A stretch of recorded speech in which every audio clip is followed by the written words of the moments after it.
Assalamualaikum warahmatullahi wabarakatuh. Perkenalkan, nama saya Ratna Syaningsi. Perkenalkan, nama saya Aisyah. Kami dari kelompok 10 ingin menerangkan materi tentang reliabilitas untuk memenuhi mata kuliah evaluasi perencanaan pembelajaran. Pengertian reliabilitas. Pengertian reliabilitas terdapat 3 macam. Yang pertama yaitu keterandalan, yang artinya suatu tes memiliki keterandalan bila mana tes tersebut dipakai mengukur berulang-ulang kali, akan tetapi hasilnya masih tetap sama. Yang kedua, keajengan, bila mana tes tersebut diujikan berkali-kali, hasilnya relatif atau sama, artinya setelah hasil tes pertama dengan tes berikutnya dikorelasikan, terdapat hasil korelasi yang signifikan. Yang ketiga, kestabilan, bila mana tes itu diujikan dan hasilnya diadakan analisis reliabilitas dengan menggunakan kriteria internal dalam tes tersebut. Reliable bukanlah bersifat dikomis, tapi merupakan rentangan yang bila mana dalam bentuk angka 0 sampai 1. Dengan demikian, kurang tepatnya kiranya kalau dipertanyakan apakah suatu instrumen itu memiliki reliable atau tidak. Akan tetapi yang tepat adalah apakah suatu instrumen dapat menghasilkan angka atau skor yang memiliki tingkat reliabilitas yang memadai atau tidak. Reliable ataukah tidak reliable, tetapi merupakan rentangan yang berjenjang dari tingkat yang paling tinggi ke tingkat yang paling rendah. Yang kedua, faktor-faktor yang mempengaruhi tingkat reliabilitas. Faktor-faktor ini dibagi menjadi 2. Yang pertama, faktor butir tes, dan yang kedua, faktor individu. Macam-macam faktor butir tes. Yang pertama, jumlah butir soal. Banyaknya soal pada suatu instrumen ikut mempengaruhi derajat reliabilitasnya. Dengan semakin banyaknya soal-soal, maka tes yang bersangkutan cenderung menjadi semakin reliable, sebagaimana dinyatakan dalam rumus Sperman-Brown. Hubungan antara jumlah butir tes dengan reliable instrumen dapat dilihat pada keadaan jumlah butir tes dan reliabelnya. Yang kedua yaitu homogenitas soal tes.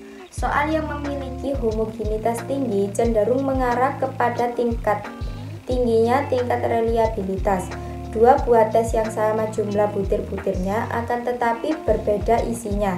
Misalnya, yang satu mengukur pengetahuan kebahasaan dan yang lainnya mengukur kemampuan fisika. Akan tetapi menghasilkan tingkat reliabilitas berbeda. Tes fisika cenderung menghasilkan tingkat reliabilitas yang tinggi daripada tes kebahasaan, karena dari segi isi kemampuan menyelesaikan soal fisika lebih homogen daripada pengetahuan kebahasaan. Tiga yaitu waktu yang diperlukan untuk mengerjakan sebuah tes. Semakin terbatasnya waktu dalam mengerjakan tes, maka akan mendorong tes tersebut untuk cenderung memiliki reliabilitas yang tinggi. Hal ini terutama apabila reliabilitas diperoleh dengan cara slip half, yang artinya belah dua. Artinya, semakin terbatasnya waktu yang ditentukan atau yang diperoleh dalam mengerjakan sebuah tes, maka akan mendorong tes tersebut untuk cenderung memiliki reliabilitas yang tinggi. Begitu juga sebaliknya, apabila waktu yang ditentukan semakin lama, maka tingkat reliabilitasnya akan cenderung semakin rendah. Yang keempat, variabilitas skor. Instrumen yang menghasilkan rentangan skor yang lebih luas atau lebih tinggi variabilitasnya akan memiliki tingkat reliabilitas yang lebih tinggi daripada menghasilkan rentangan skor yang lebih sempit. Seperti tes bentuk pilihan ganda cenderung menghasilkan tingkat reliabilitas lebih tinggi daripada tes bentuk benar salah. Faktor yang mempengaruhi tingkat reliabilitas yang kedua yaitu faktor individu. Yang pertama ada keseragaman atau kekelompokan pada saat tes diberikan. Kondisi pelaksanaan tes yang semakin seragam atau memunculkan reliabilitas yang makin tinggi. Seperti ketika suatu tes dimulai atau diadakan, kondisi pelaksanaan mengerjakan sebuah tes itu semakin seragam akan memunculkan reliabilitas yang makin tinggi. Begitu juga sebaliknya, apabila ketika suatu tes diadakan tapi tidak seragam atau tidak ada kekompakan dalam setiap kelompok, maka akan memunculkan reliabilitas yang rendah. Cocokan tingkat kesukaran terhadap peserta tes, bahwa soal-soal dengan tingkat kesukaran sedang cenderung lebih reliabel dibandingkan soal-soal yang sangat sukar maupun sangat mudah. Yang ketiga yaitu heterogenitas kelompok, bahwa semakin heterogen suatu kelompok dalam pengerjaan suatu tes, maka tes tersebut semakin cenderung untuk menunjukkan tingkat reliabilitas yang tinggi. Yang keempat, atau juga disebut yang terakhir, motivasi individu. Motivasi masing-masing individu dalam mengerjakan suatu instrumen akan mempengaruhi tingkat reliabilitas. Perbedaan motivasi antar individu dalam kelompok akan menimbulkan kesalahan acak pada pengukurannya, karena individu yang tidak memiliki motivasi tidak akan mengerjakan instrumen tersebut secara sungguh-sungguh, sehingga jawaban yang diberikan tidak akan mencerminkan kenyataan yang sebenarnya. Macam-macam cara mengetahui tingkat reliabilitas. Angka-angka tersebut diperoleh dari perhitungan menurut rumus-rumus tertentu sesuai dengan sifat dan keadaan tes yang akan digunakan. Koefisien korelasi yang dinyatakan dalam rumus atau merupakan ungkapan korelasi antara hasil penggunaan suatu tes dengan hasil penggunaan lain dari tes yang sama. Ada beberapa cara yang dapat digunakan untuk mengetahui atau menguji tingkat reliabilitas suatu tes, yaitu yang pertama, metode tes ulang. Metode tes ulang atau tes retest adalah penggunaan tes yang sama dua kali pada sejumlah peserta tes yang sama. Koefisien korelasi menunjukkan tingkat keajengan skor yang dihasilkan suatu tes dapat diperoleh dengan mengkorelasi dua deret skor hasil pengulangan tes yang sama. Dalam hal ini perlu diperhitungkan faktor tegangan waktu antara kedua penyelenggaraan tes. Beberapa kelemahan metode tes ulang ini diantaranya yang pertama, kedua waktu tes terjadi perubahan dalam diri responden sehingga perbedaan antara hasil pengukuran yang pertama dan yang kedua merupakan perbedaan yang benar. Yang kedua, dibandingkan dengan yang pertama, dalam tes yang kedua responden cenderung lebih siap dalam menjawab pertanyaan. Yang ketiga, responden hanya mengingat dan mengulang kembali jawaban yang pernah diberikan. Yang kedua, metode tes setara. Tes setara atau disebut equivalent adalah dua tes setara yang mampu menghasilkan skor yang sama atau setara pula bagi kelompok peserta tes yang sama tanpa mengulang penggunaan tes yang sama. Metode tes ulang dan tes setara dapat menggunakan rumus person product moment dengan syarat skor yang diperoleh adalah berbentuk data internal. Apabila data yang diperoleh adalah data ordinal, maka rumus yang dipakai adalah Spearman rank order. Metode belah dua. Tes cukup dilakukan sekali untuk menghitung koefisien reliabilitas, maka semua jawaban masing-masing peserta dibagi menjadi dua bagian, jawaban butir, nomor genap, dan jawaban butir, nomor ganjil. Koefisien reliabilitas diperoleh berdasarkan perhitungan korelasi dua bagian tersebut. Hasil korelasi tersebut diperoleh berdasarkan perhitungan separuh dari instrumen tersebut. Oleh karena itu, tingkat reliabilitas dari instrumen itu secara utuh perlu diperkirakan dengan cara menggunakan rumus Spearman-Brown dengan R11 sama dengan 2 dikali R setengah dikali setengah dibagi buka kurung 1 ditambah R setengah dikali setengah tutup kurung. R11 sama dengan reliabilitas instrumen penuh R setengah dikali setengah tingkat reliabilitas separuh. Metode Budde-Richardson. Penerapan metode ini dengan persyaratan menggunakan skor dengan dua kemungkinan, yaitu skor yang pertama untuk jawaban benar dan skor 0 untuk jawaban salah. Dalam metode ini ada KR20 dan KR21. Penerapan KR20 menggunakan perhitungan persentase jawaban benar untuk masing-masing butir soal. Diberi tanda P di samping varian sumber skor ditandai X kuadrat, sedangkan rumus KR21 penerapannya hanya memerlukan perhitungan skor rataan atau ditandai dengan M min.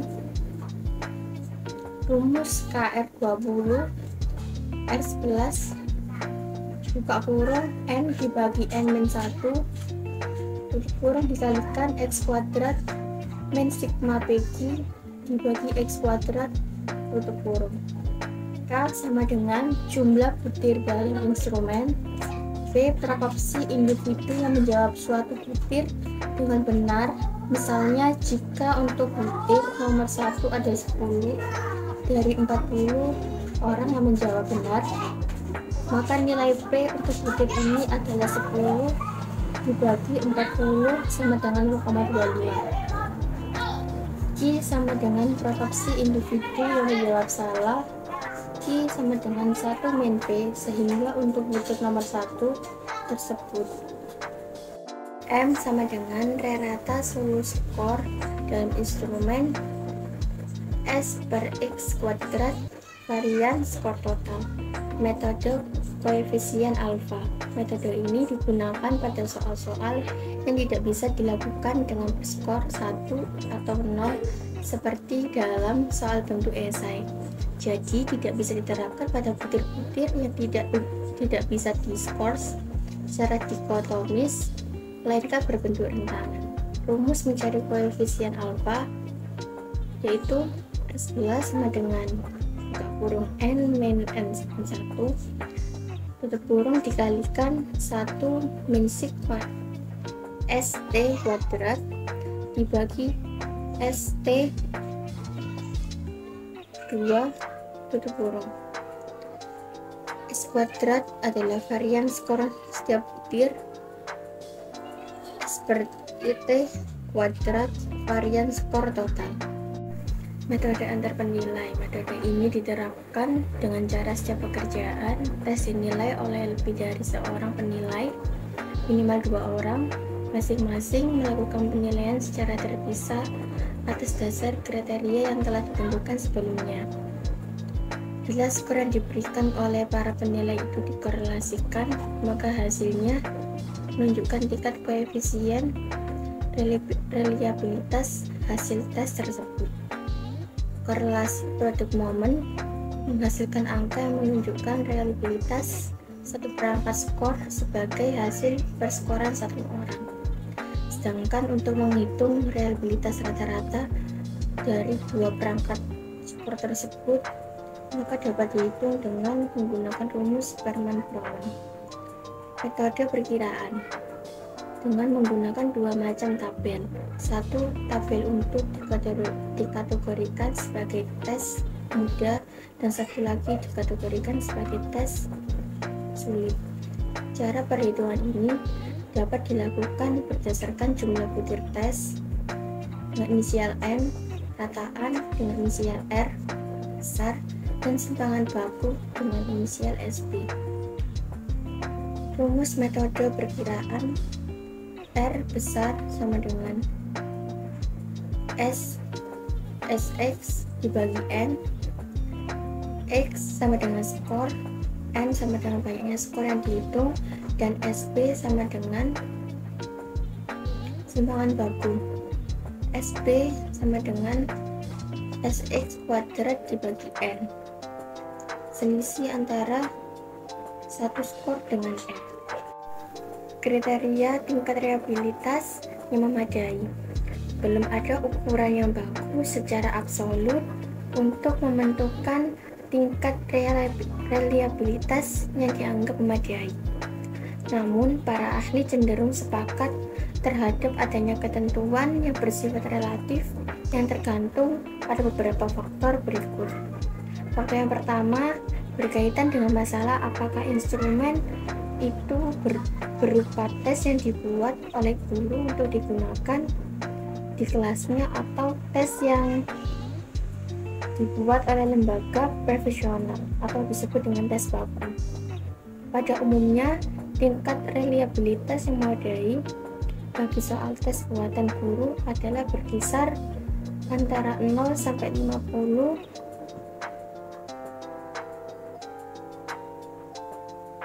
sampai 0,95.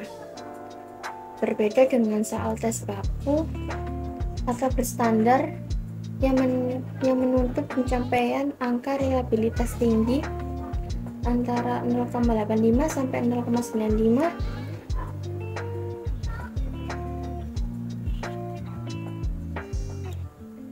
Perhitungan mencari reliabilitas. Yang pertama, tukul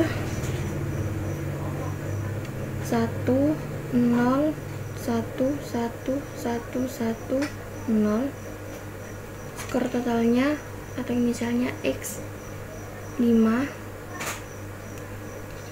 dan X kuadrat 25. 1 itu dianggap benar, 0 salah.